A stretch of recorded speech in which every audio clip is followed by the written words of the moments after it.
A booming economy it's arguably the most dangerous thing that can happen to a poorly run business. Oh, for sure. It completely masks everything. Right. Because, cheap capital and sky-high demand, they act exactly like an oversized winter coat. When the weather is freezing and you're all layered up, that coat hides absolutely everything underneath it. Yeah, nobody can see what's actually going on. Exactly. It hides the fact that maybe you put on some extra weight, or your posture is terrible, or your shirt is on inside out. And in business terms, when customers are just buying everything in sight, it is incredibly easy to mask a bloated payroll. Oh, very easy. You can just ignore inefficient operational processes or like a fundamentally weak strategic position.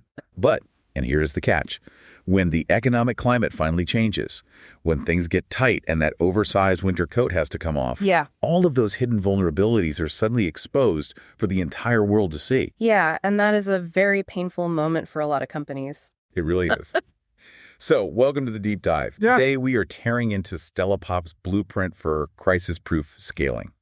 Our mission here is to uncover how leaders can actually build flexibility into the very foundation of their businesses before market uncertainty forces them to react. Right, before the panic sets in. Exactly. We are talking about preparing the ship while the sun is still shining, Yeah. And we really need to establish the ground rules right up front for this. Crisis-proof scaling is absolutely not about perfectly predicting the next recession. Right. Nobody has a crystal ball. Exactly. It is not about guessing the next massive geopolitical disruption or, timing a tech bubble. That is just a fool's errand because no one can do it reliably. Yeah. Instead, this blueprint is about creating an organizational structure that can absorb shock. It's about protecting the core of a business so that when the unpredictable inevitably happens, and it will, the organization actually retains the option to keep growing. Okay, let's unpack this. Because when that winter coat comes off and the market gets tough, the natural human instinct is to panic. Oh, absolutely. Fight or flight kicks in. Yeah, and the very first thing companies usually do when they panic is they drop their prices. They look around, they see competitors heavily discounting just to win bids. They see customers getting incredibly cautious, and they just slash their own rates to keep revenue moving. Which is such a massive trap. Right. According to the source material, is a huge mistake. They sacrifice their profit margins just to maintain this baseline of activity. But the blueprint argues that strong positioning actually means competing on value. Yes. Which means deeply understanding the exact tangible outcomes you produce for the customer. And that right there, that is the pivotal distinction between surviving and slowly bleeding out, because customers, they do not buy a deliverable. What do you mean? Well, they don't buy a 50-page report or like a software integration. They buy increased revenue. They buy reduced liability or better talent retention. Oh, I see. They buy the result. Precisely. When a business understands exactly how its specific service maps directly to a client's profit and loss statement, it becomes incredibly difficult to commoditize. That makes sense. Right, because if your messaging is vague, you will inevitably be drawn into a price war. You haven't given the buyer any logical reason to choose you other than just being the absolute cheapest option on the spreadsheet. Okay, but I am looking at this from the perspective of a business owner in the trenches right now. Yeah, I have to push back a little. Sure, go for it. If you are listening to this and you're looking at a client who is actively slashing their own budgets, and they are intensely scrutinizing every single dollar they spend, refusing to negotiate feels like business suicide. It definitely feels that way, yeah. Like refusing to drop your price when the market is bleeding seems like a great way to just lose a contract entirely. What's fascinating here is that the exact opposite is true in practice. Wait, really? The opposite? Yeah. When customers become highly selective and budgets tighten, your strategic positioning actually matters more, not less. Okay, how so? Think about the mechanics of a tightening budget from the buyer's perspective. When they only have a few dollars left to spend, every single expenditure has to fiercely justify its existence. Right. They can't waste a dime. Exactly. So if you proactively drop your prices, you are implicitly telling that buyer that your product is just a commodity. You're saying it's interchangeable with the cheaper competitor down the street. Oh, wow. You're basically admitting your initial price was inflated. Yes. But if you hold your ground and explicitly connect your offering to a meaningful business outcome, let's say, Proving how your software platform will specifically save them $50,000 in manual data entry costs over the next 6 months. You give them a concrete financial reason to value the difference. Okay, yeah, that shifts the whole dynamic. It does. You transition from being an expense line item to being an investment that actively solves their immediate crisis. You are fundamentally shifting the conversation away from the price tag and anchoring it entirely on the result. I love that. Exactly. And if an organization can successfully hold its ground on pricing and actually continue to win business during a downturn, well, it inevitably faces the next hurdle, which is the pressure to scale. Oh, yes. The scaling trap. Right. And the traditional reflex here is deeply ingrained. Revenue goes up, so you hire more full-time people. Demand increases, so you create a brand new permanent department. And that creates the exact kind of fixed cost bloat that eventually sinks the ship when things go south. It is the traditional growth trap. For decades, growth and permanent hiring have just been treated as completely synonymous. Right. But the Stellipop blueprint draws a very sharp distinction here between high-quality fractional scaling and just, cheap transactional outsourcing. True crisis-proof scaling fundamentally separates your company's capability from its permanent headcount. It reminds me of the shift to cloud computing. Oh, that's a great comparison. Yeah, because 20 years ago, if you were building a tech company, you had to buy these massive, expensive physical servers. And you just keep them in a back room just in case your web traffic spiked. Right, yeah. Mm-hmm. Millions of dollars just sitting there. Exactly. You had all this fixed overhead just sitting there collecting dust. But now you use cloud servers. You spin up computing power exactly when you need it, and you spin it down the absolute second you don't. Yes. So fractional leadership and specialized scaling, they're basically cloud computing for human capital. Yeah. Like building a house. You hire a master plumber to install your pipes, but you don't keep them on salary for 20 years just in case a sink leaks later on. Mm-hmm. You need the capability, not the headcount. That is the perfect operational analogy. Instead of permanently adding these heavy layers of middle management or highly specialized full-time executives, resilient companies utilize fractional leaders in specialized firms. Right. A rapidly growing company might desperately need, say, a high-level financial strategist to navigate a complex expansion into a new market, or maybe they need advanced AI expertise to overhaul their internal tech stack. Sure, very specific needs. Right. But they don't necessarily need to absorb a massive mid-six-figure executive salary as permanent fixed overhead. Okay, but integrating an outsider, even a really highly specialized fractional executive into your core team's workflow, that has to create friction. Right. It can if it's done poorly. Because how does a company actually prevent a part-time leader from clashing with the full-time staff who are, in the trenches every single day? Well, the mechanism that prevents that friction is mandate scoping. Mandate scoping. Okay. Yeah. A fractional leader isn't just brought in to vaguely manage people. They are brought in with a highly specific outcome-driven mandate. They integrate into the workflow to build a specific capability, train the internal team on how to maintain it, and then they either scale back their hours or exit entirely. Oh, so there's a clear finish line. Exactly. And this mindset shifts the fundamental growth question away from who do we need to hire permanently to a much sharper question. What capability does the business need to acquire next? Right. When you structure your growth that way, you prevent your fixed costs from expanding at the exact same rate as your new opportunities. Which means if the market suddenly turns, you aren't financially trapped. Precisely. And keeping those costs variable feeds directly into the next critical survival trait in the blueprint, which is financial flexibility. Because keeping your payroll agile creates the breathing room required for powerful scenario planning. Yes, and that is crucial. Because the source is very clear that extreme reactionary cost cutting is just as dangerous as uncontrolled spending. Oh, absolutely. You can easily panic, cut so deep that you actually hit bone and completely destroy your ability to function as a company. The real goal is creating an operating model with crystal clear financial visibility. Leadership has to intimately understand their cash position, their runway, and their break-even points on like a random Tuesday afternoon. Right. Without waiting around for an official quarterly review to tell them what's going on. Exactly. Financial visibility is the engine of adaptability. If a leadership team doesn't know exactly what happens to their operating margins when labor costs increase by 5%, they're flying blind into a storm. Yeah, that's terrifying. It is. They have to constantly ask very specific what-if questions. What if our overall revenue declines by 10% next month? Right. What if our single largest customer just leaves? What if our sales cycle suddenly expands from 30 days to 90 days? Here's where it gets really interesting. Because I look at that list of questions, and you might be listening to this thinking, this sounds like a recipe for a deeply paranoid company culture. It can sound that way, yeah. Right. Sitting around in boardrooms dreaming up these elaborate doomsday scenarios like, what if our absolute biggest client bails on us tomorrow?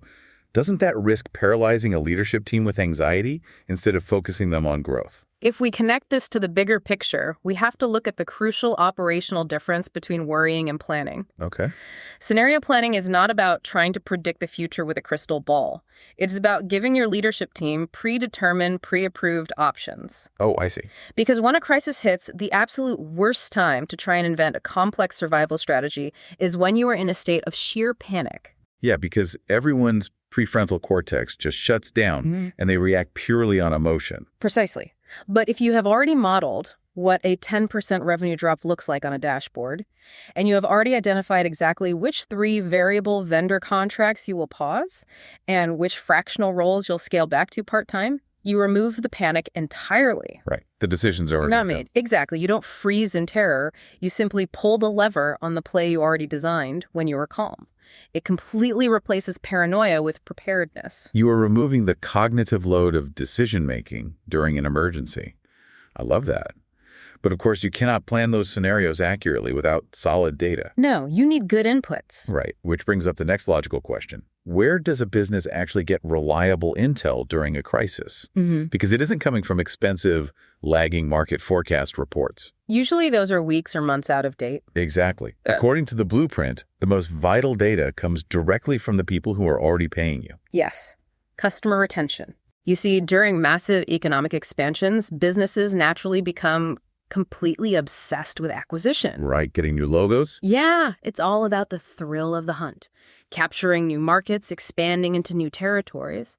But during a crisis, protecting and expanding the relationships you already have is vastly cheaper and far more predictable than trying to acquire replacement revenue from a skeptical market. This completely reframes the concept of retention for me. Because we usually think of customer retention as just, good account management. Right, keeping people happy. Yeah, setting a nice fruit basket when it's time to renew a contract or maybe taking a client out for a quarterly lunch.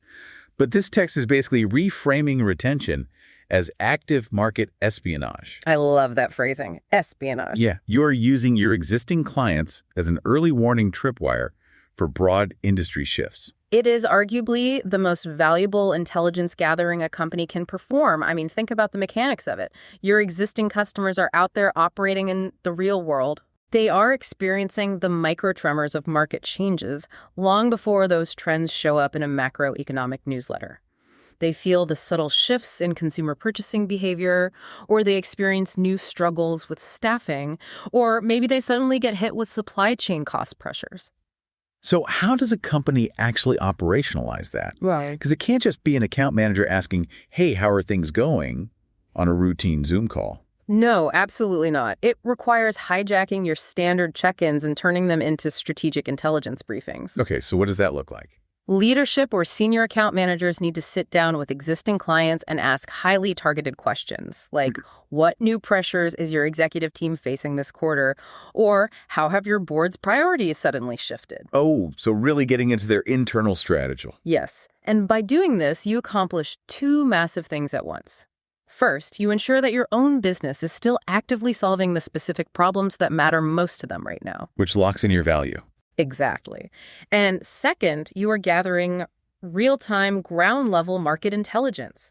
You are finding out about, say, a sector-wide hiring freeze weeks before your competitors even realize the landscape has changed. Wow. But gathering that customer intelligence is entirely useless if the company cannot physically act on it. Right, because you can't do that shit. Exactly. If your customer radar pings and tells you the market is shifting, but your internal steering wheel is broken, you're still going to crash. Yep. And that brings us to the concept of operational discipline, or what the blueprint calls escaping the founder trap. The founder trap. It is the unseen bottleneck of almost every growing business. Unseen bottleneck, yeah. When a company is small or when times are just incredibly good, a handful of really talented, heroic employees can completely compensate for terrible internal systems. Oh, absolutely. But scale eventually exposes every single informal process.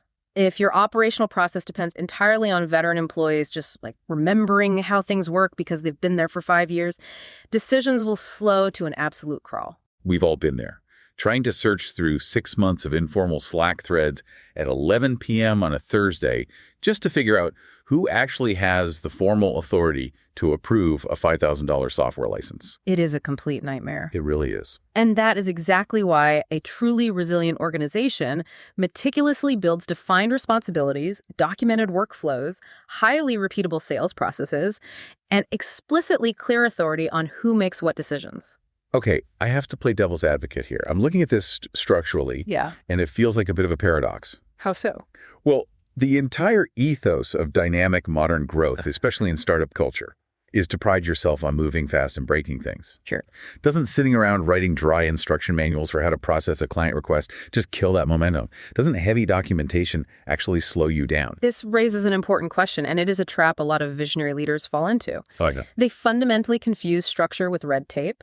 The Stellipop blueprint is very specific here. The answer is not bureaucracy. The answer is clarity. Clarity. Okay, break that down.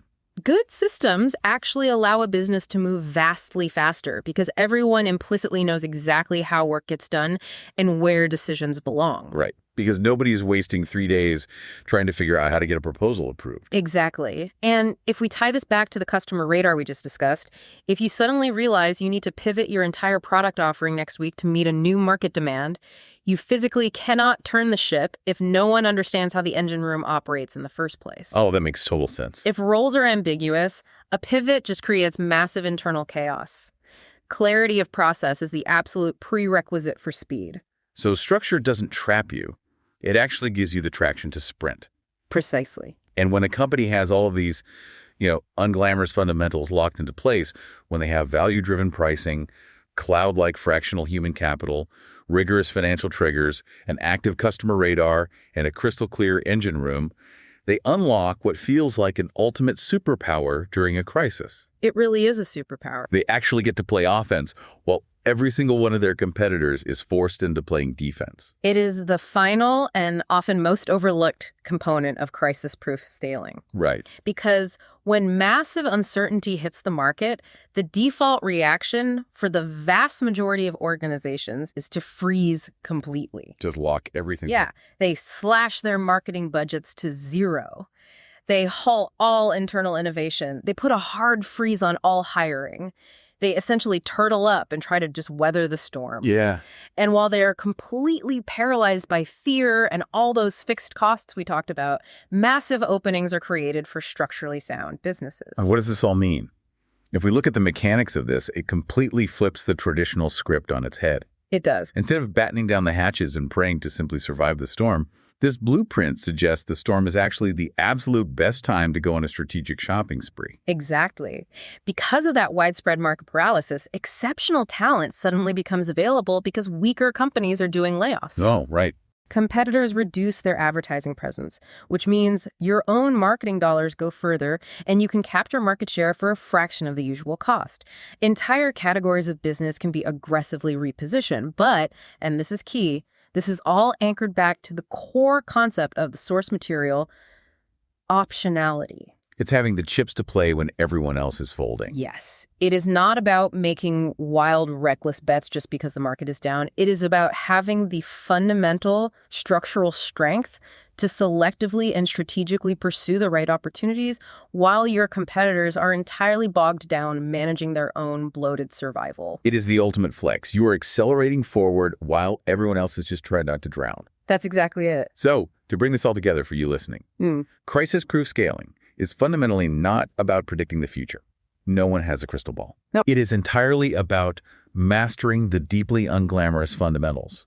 It's about locking in your strategic positioning on value so you aren't racing to the bottom on price. It is about maintaining agile capabilities so you aren't crushed by permanent payroll bloat. Right. It is about establishing financial visibility, utilizing your existing customers as your best early warning radar, and building the operational clarity that allows you to pivot instantly. You master these things so that when the market inevitably gets difficult, you aren't forced to stop. And As we wrap up this analysis, I really want to leave you with a thought to mull over regarding your own specific situation. Let's hear it. Think about your own industry right now, today. If your biggest, most aggressive competitor were to suddenly panic and freeze all their spending tomorrow morning, if they halted all their marketing, all their hiring, all their expansion, what specific aggressive move is your organization currently too bogged down by fixed costs and informal, messy processes to make? Wow, that is a phenomenal question to ask yourself. Do not wait for the weather to drop below freezing to realize your winter coat is hiding a structural mess. Take the coat off now, do the unglamorous work, and build an operational machine that can actually weaponize the storm. Thank you so much for joining us on this deep dive. Keep asking the big questions, keep challenging the obvious answers, and we will catch you on the next one.